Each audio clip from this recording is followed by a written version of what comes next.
All right, this week on the pod, we have an entrepreneur's guru, not just the father of a phrase or buzzword, but really the father of a movement in entrepreneurship and business building that stands on its own as a pillar in the realm.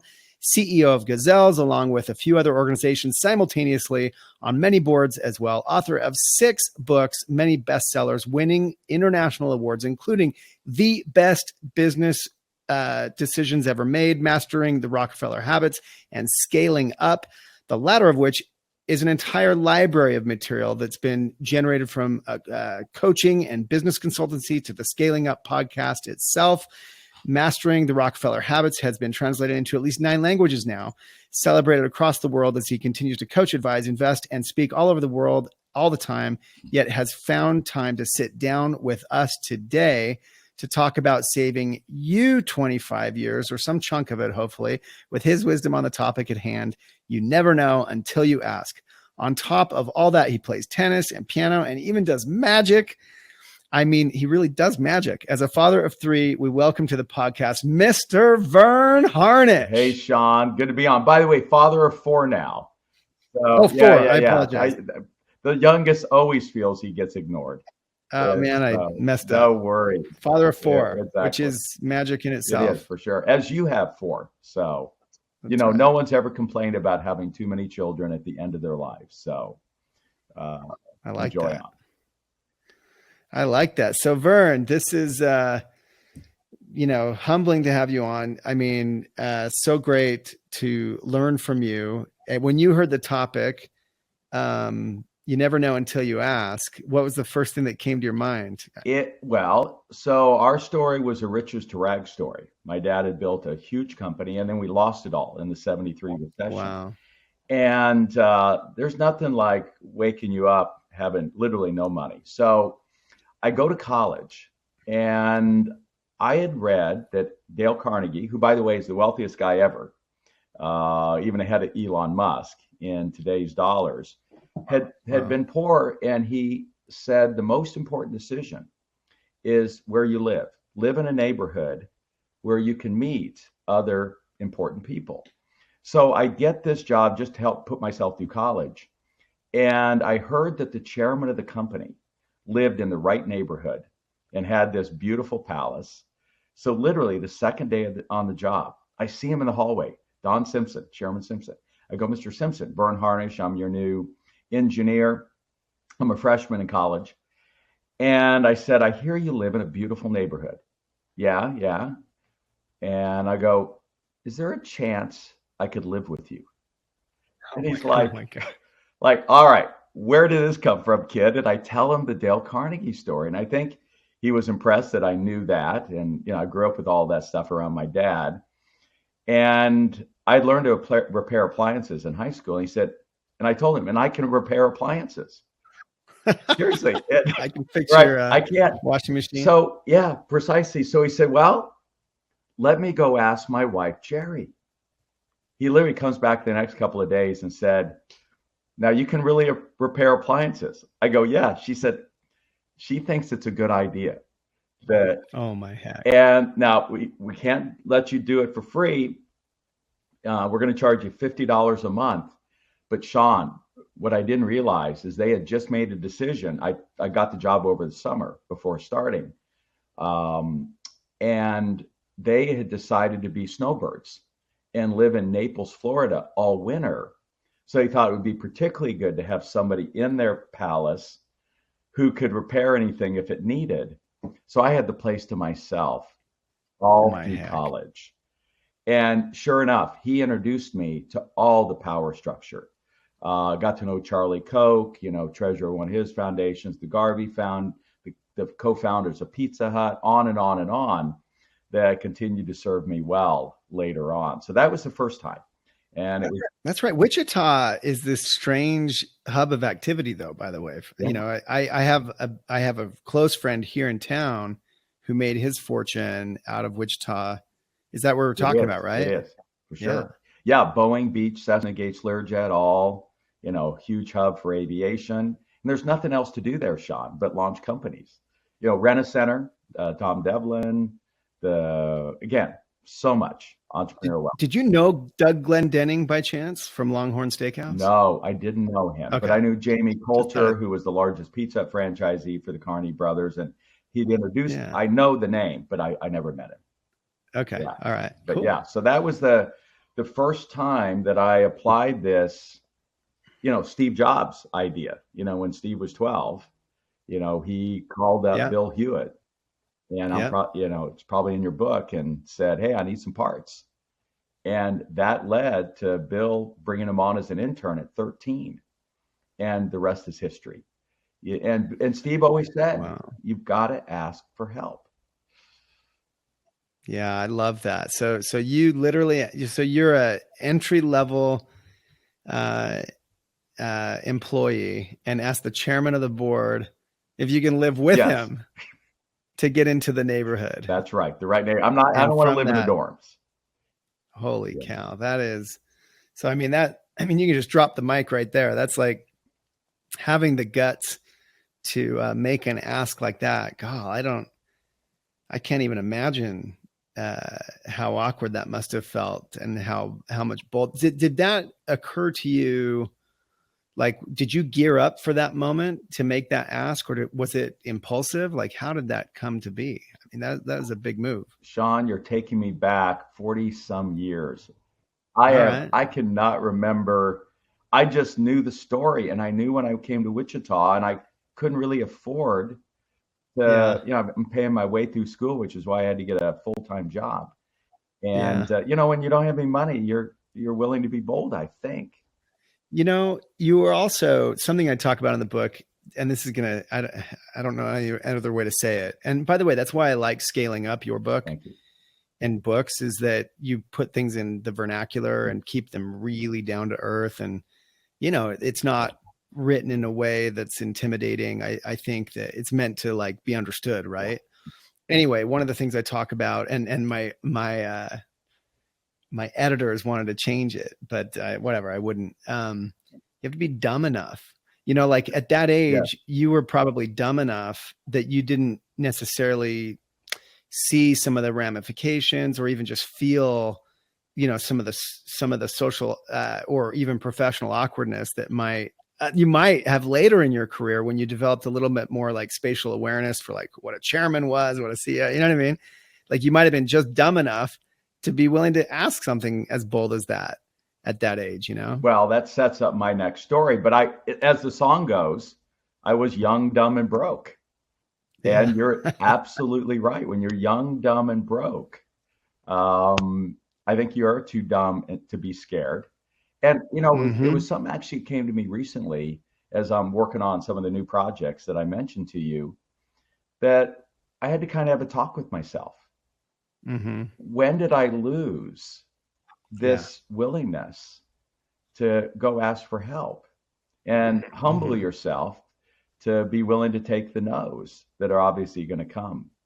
Well, and also be audacious enough to know that, I know you're working on a musical now, if I can say that out loud, and audacious enough to be like, well, if someone else can do it, then why not me? Right.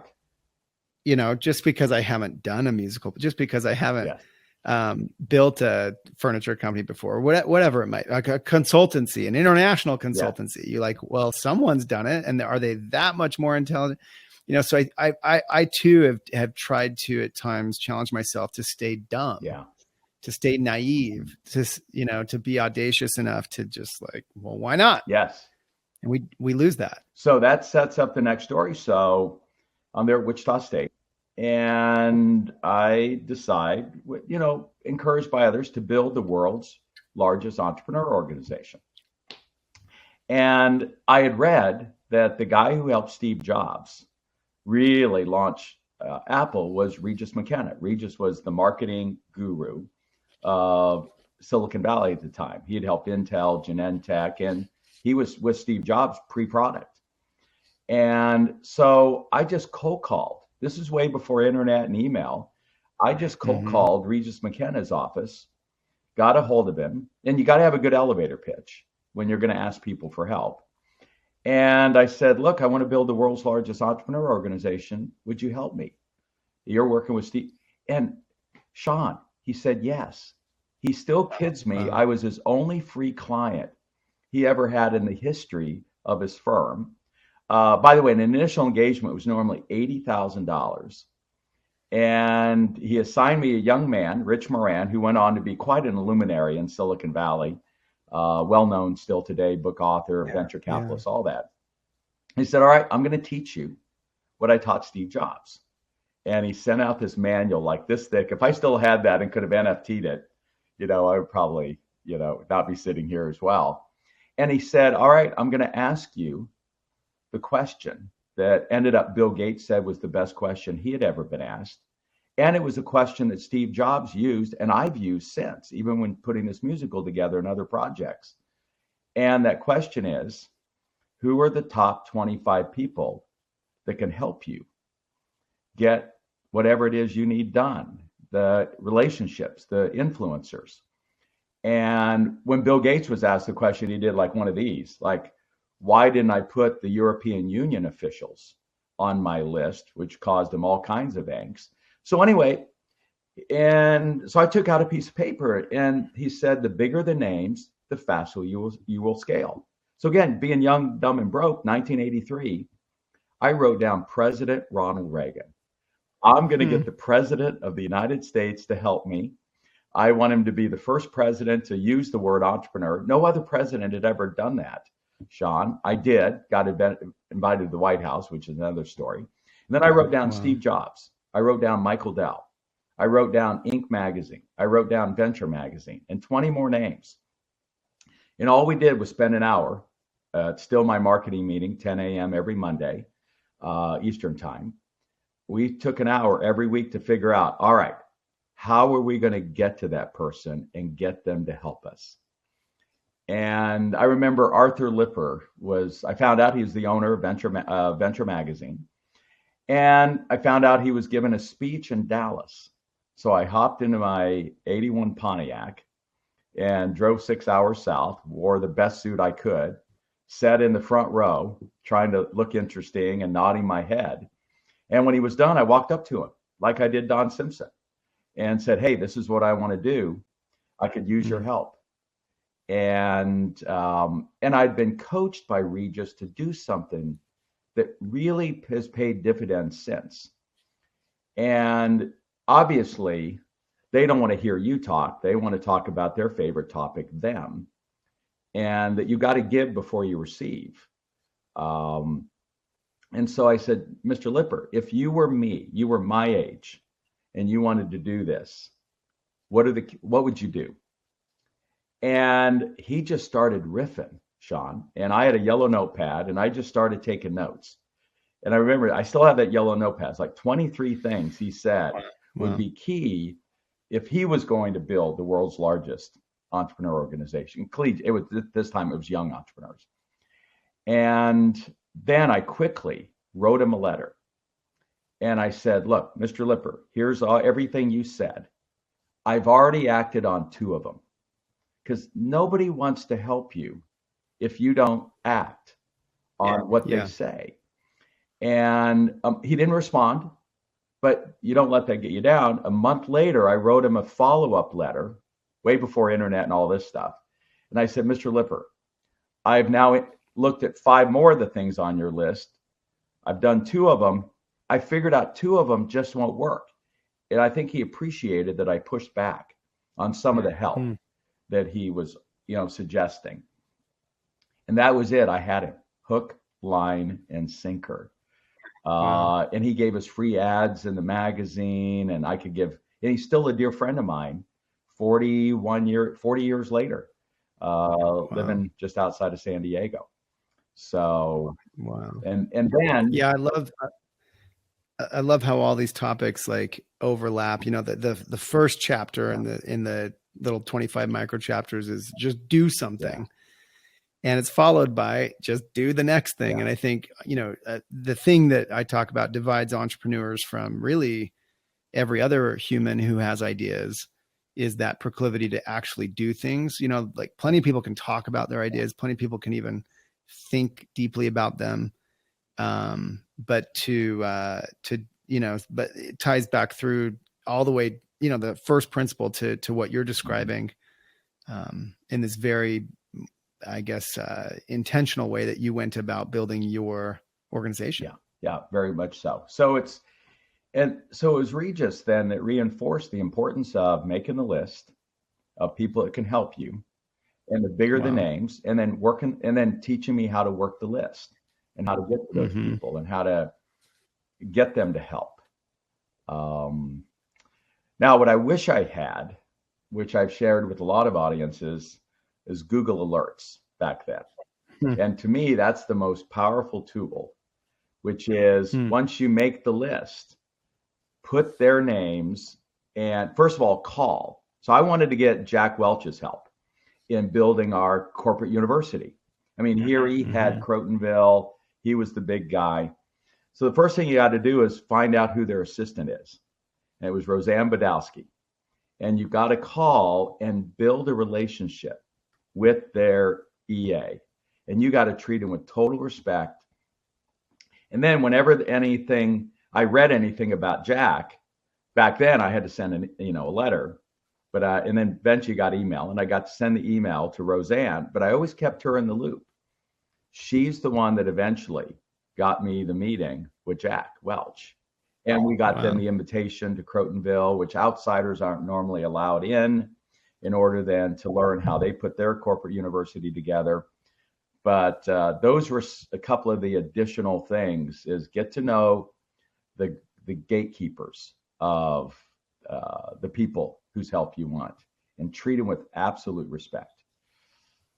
Yeah, that's fantastic advice. I think, again, this is one thing I've loved about, your approach to writing and your approach to teaching is, besides, of course, being principle based and, all good principles, like so many are, I guess, including my own stuff. I think you make it so pragmatic and practical and useful and tactical as well. And so these are just awesome bits of wisdom. And then I'm going to share, and this I got to credit Aubrey Daniels, who wrote one of my top 5 business books of all time, Bringing Out the Best in People.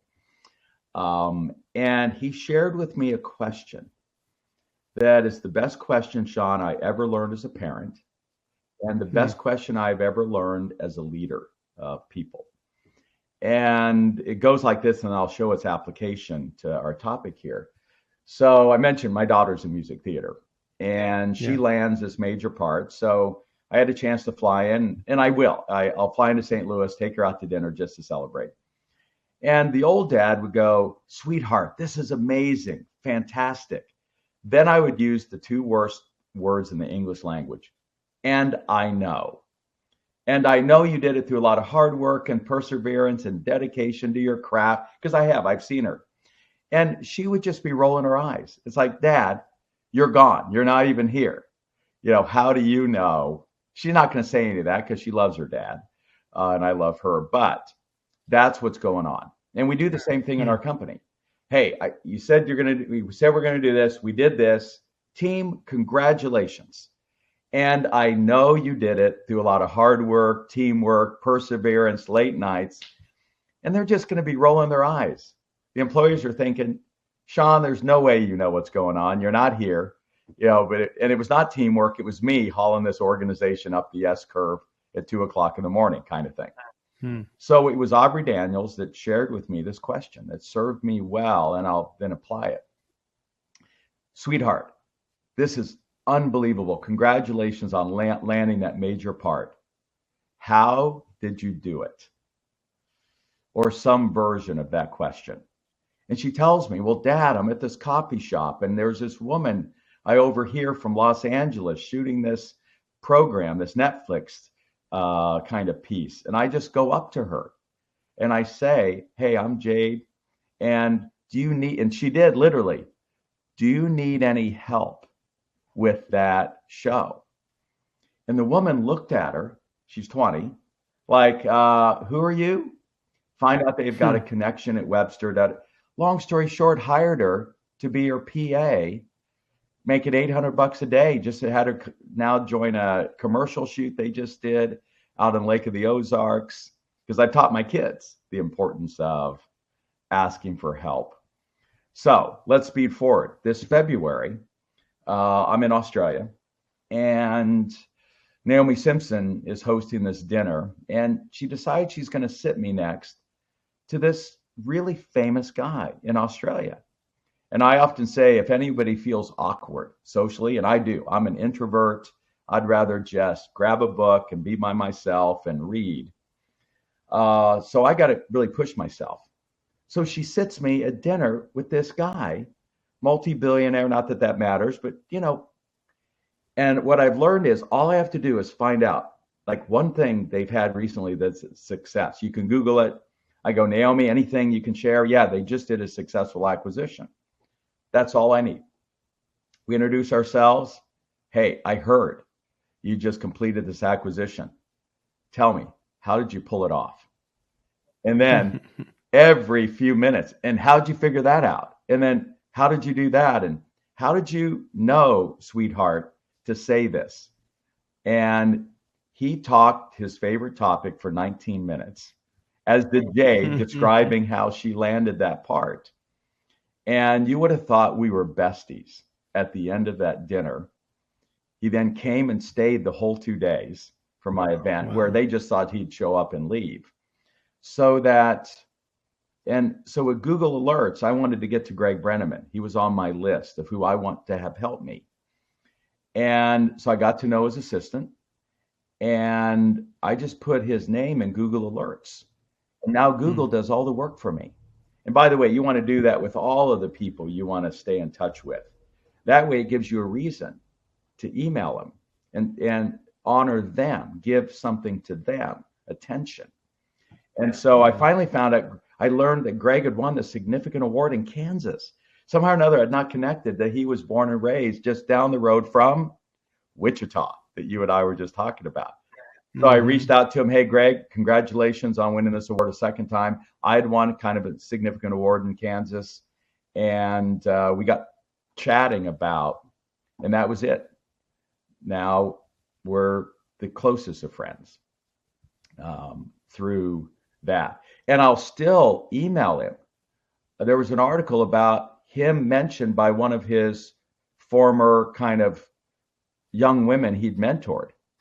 And I go, Greg, this woman just mentioned you in this significant article. And he goes, Verne, how do you know about these things before I do? And I said, let me teach your EA, secret. And she now's tracking the stuff. So that tool and that question have served me extremely well.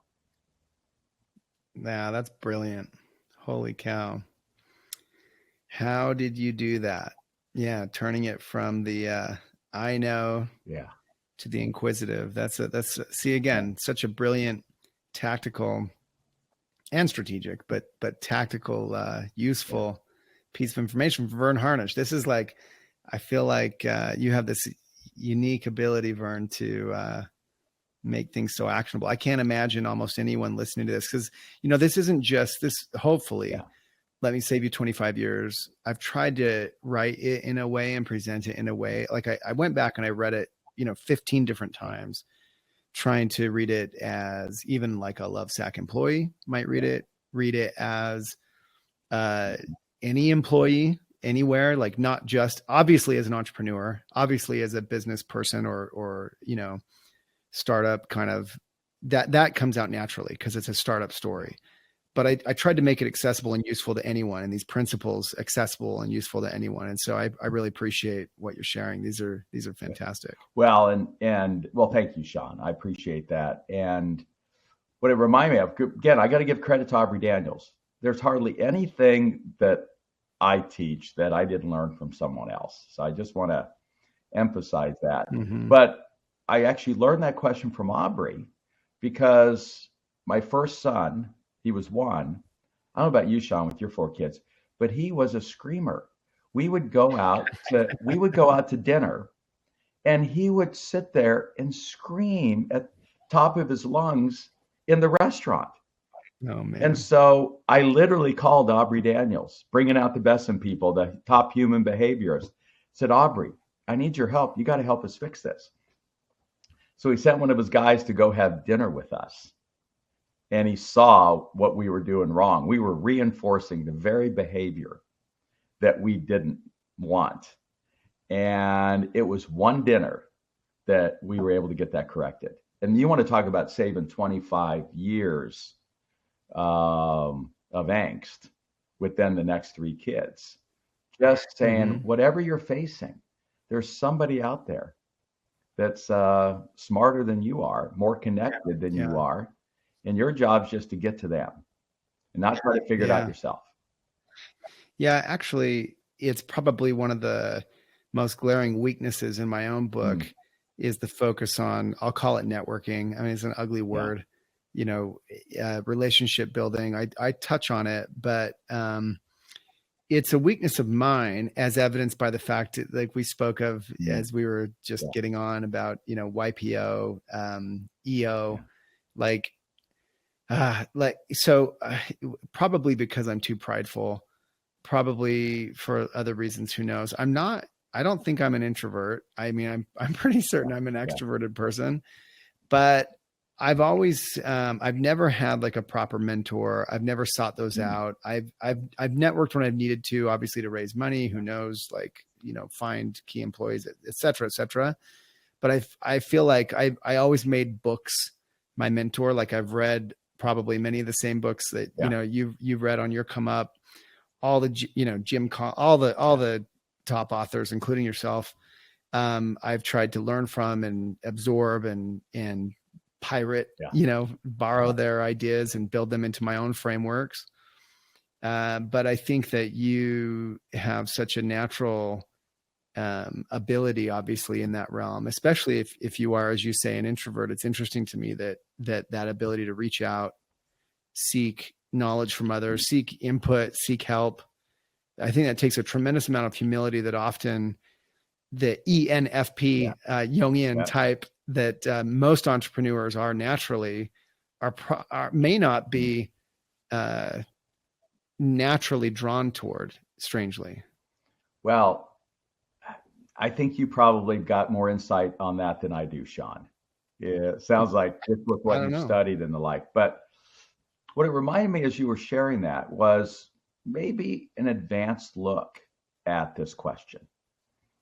And, everybody talks about unicorns, these companies that can get from 0 to 1 billion valuation slightly quicker than us mere mortals. Yeah. And so I wanted to really study, what do they do that's different than all other companies? And what could we learn from that us mere mortals could adapt and adopt? Good artists borrow, great artists steal. And I really found 2.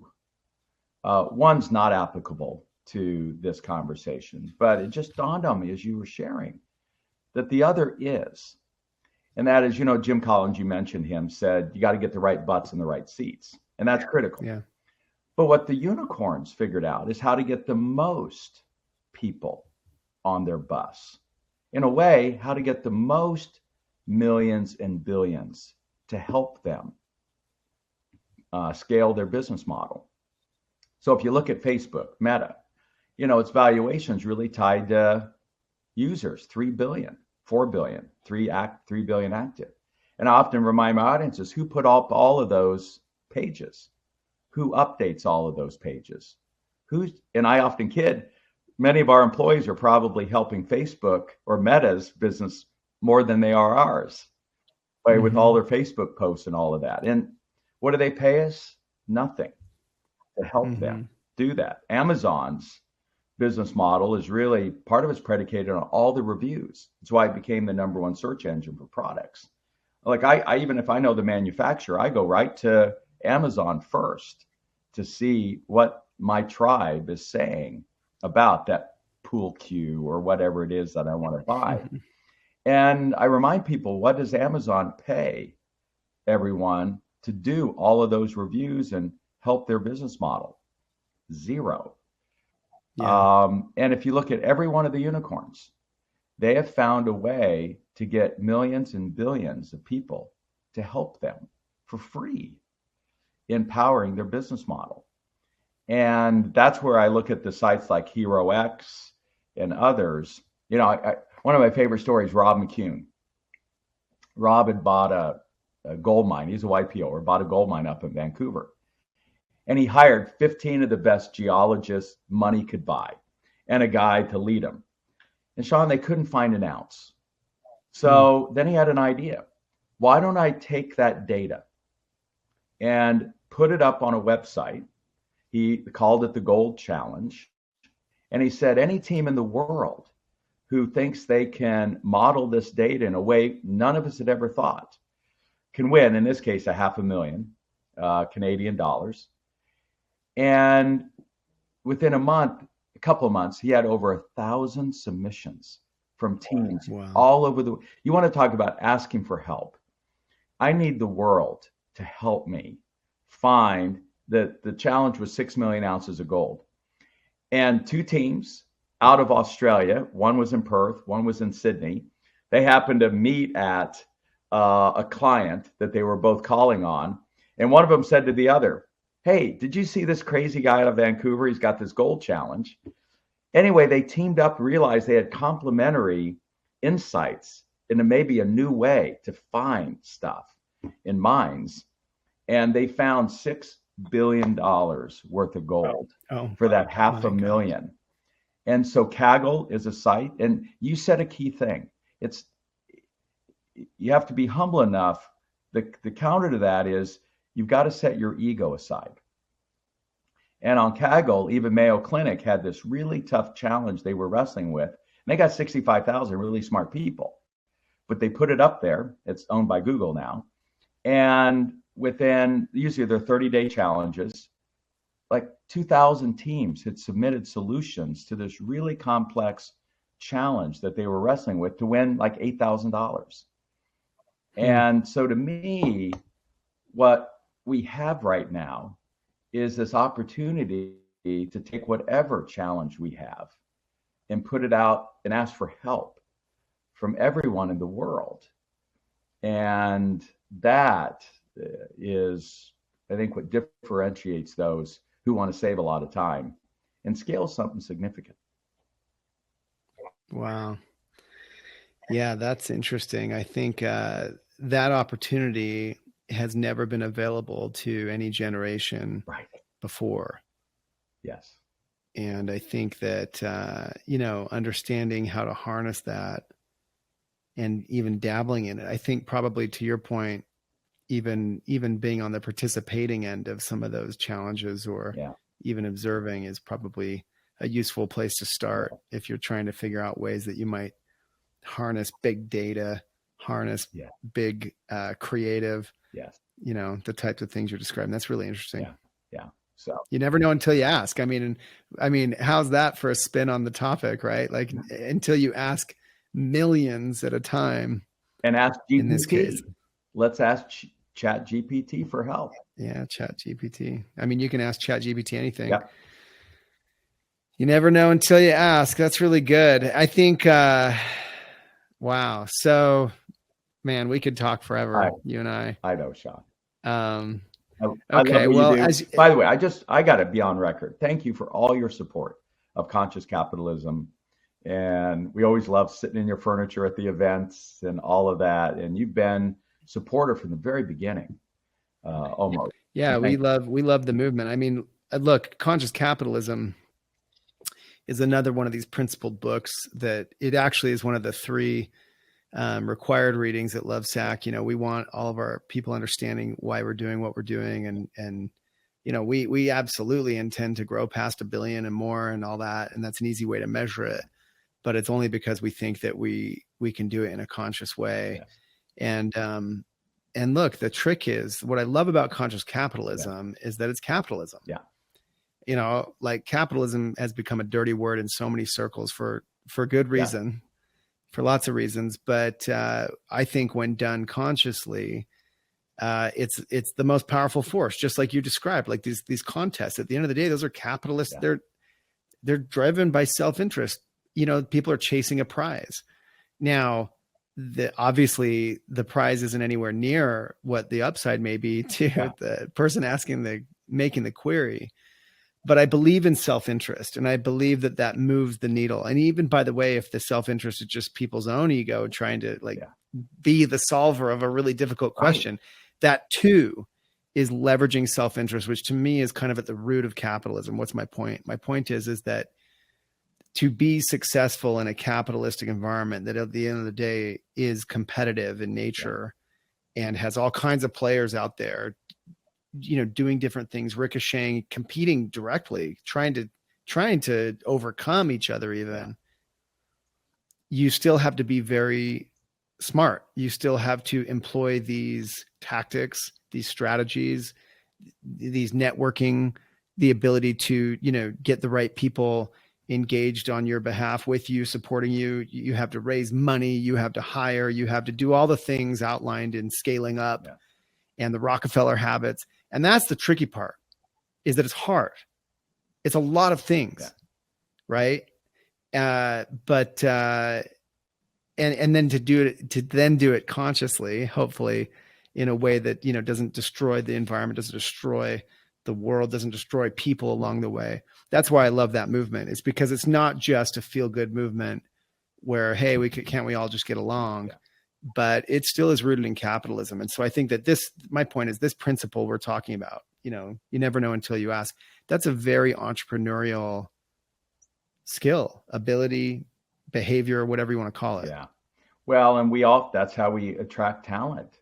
You say smart, as you know, you got to attract people who are smarter than you in each of the functional areas. And I'm reading Elon Musk's biography and I'm absolutely loving it. And seems every chapter, at the end of the day, he's still reaching out to somebody and saying, hey, I need your help to figure this out.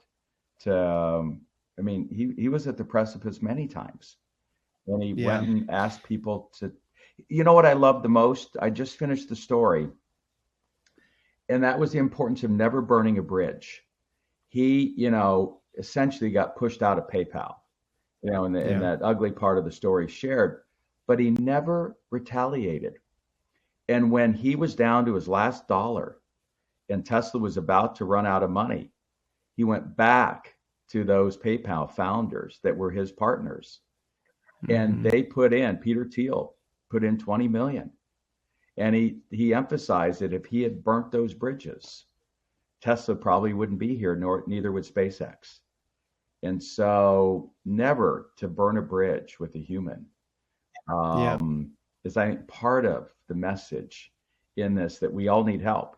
And some folks might not be there now for you, but they might be there later. And that's what I don't think you can underestimate. Yeah, that's a great piece of advice. We just celebrated, we've been celebrating our 25th anniversary this year with Lovesac. Yeah. That's why we're publishing this book this year. Let me save you 25 years. And we had a big celebration in Salt Lake where we founded the company, and of course it was our manager fest. And so it was part, training session, part party, all the things that it is. But this year in particular, got to invite all of the people back who had been with us along the way, people who had spent a decade of their life in stores and then had moved on with their careers, maybe others who, ran the first factory with me, opened the first stores with me, et cetera. And many of these people, and look, some of them probably parted ways with me or with the company, not on the best terms, depending. Some did, some didn't. The point is, though, I've always lived, and my wife sometimes criticizes me because she's more of like, to be transparent, but she allows me to speak pretty transparently. Yeah. She's more of naturally, right, as a human being, more of a grudge holder. I'm more of like, I can't remember. Does that person not like me? I can't even remember. Like I just, stuff rolls off of me, and hopefully not because I'm totally, I guess, unempathetic or non-caring. It's more just like, naturally that's my proclivity. Like I can just move on and look at the good. And I think it's been a strength of mine. I have plenty of weaknesses, but that's been a strength of mine and it's allowed me to preserve those relationships. And now many years later, it's funny how time heals almost all wounds, and people can come back and celebrate the success of Lovesac. And I think that's true with any organization. So I love that piece of advice. Like just, it's not worth there's no value in retribution of any kind. There's no value in, revenge of any kind. There's no value in grudge holding. I think that's really valuable insight. Well, and as you know, we teach that which we need to learn the most. And so anybody listening to this knows that I probably need to learn this more than anyone else. I'm guilty as charged, probably being more like your wife. And I think it's something I need to learn even more. And I'm working on that. I'm doing some. Well, I think the fact you can say it out loud, and I think that's such, of course, look, you're a coach, you're a people developer. I think that human beings, we have these strengths. Yeah. I always picture, for a long time, I've conjured up in my mind this giant mixing board, with like all of the knobs that go up and down, all those sliders, and there's like 1,000 of them. And I think human beings are like that. We come, I guess, out of the birth canal with like the sliders set wherever they're set for our genetic makeup and chemical existence and whatever. And then from there, they begin moving based on however we move them, but they were set to begin with. And I think we all have our strengths and weaknesses out of the gate. And I think like the more transparent we can be with ourselves, the more honest we can be. I believe it, one of the more formative books that I talk about a lot, just like Conscious Capitalism, is Emotional Intelligence, Goleman, who I know you're familiar with for sure. Just the fact you exist in this world, in the realm that you do. And I think that whole body of work around self-awareness, as for me, it's always been at the root of what I define as success. Like, cause I think everything else springs from that. Yeah. Like the ability to even, recognize where we're strong or weak or whatever, is so powerful. Well, Shawn, you seem to have it in spades. Congrats. I'm working on it. Oh, please. Hey, look, this has been amazing. One question for you, short one. One piece of advice you'd give yourself, or any young person starting out that might save them 25 years, in the spirit of that. What comes to mind, just without thinking too deeply? I would have been even more ambitious and asked for more help along the way. Wow. It's not a complicated, answer for me. It's the thing I think about every day. You never know until you ask. That's right. All right. Well, you can follow Verne, as I do, on social media, in particular on Instagram, Verne.Harnish, spelled out. It's Verne with an E, like Jules Verne, as we learned. ScaleUpU.com, where so many useful materials are available. The Scaling Up Business podcast, where he will appear time to time. It's a movement dedicated around the body of work of this guy. He's been so prolific and espoused these concepts for many decades now. Please don't forget to like this podcast or video. Please subscribe to it, share it out on social media to help others maybe save a chunk off of their own 25-year journey, because you're just that good of a friend. Thank you so much to this eminence of entrepreneurship, the Sultan of Scaling, a master of management and a leader of leaders who is still in the game himself after all of these years, Mr. Verne Harnish. This was amazing. Thank you. Shawn, thank you. And to everyone listening, always make the ask. You never know until you ask. It just might save you 25 years. Grateful to be with you.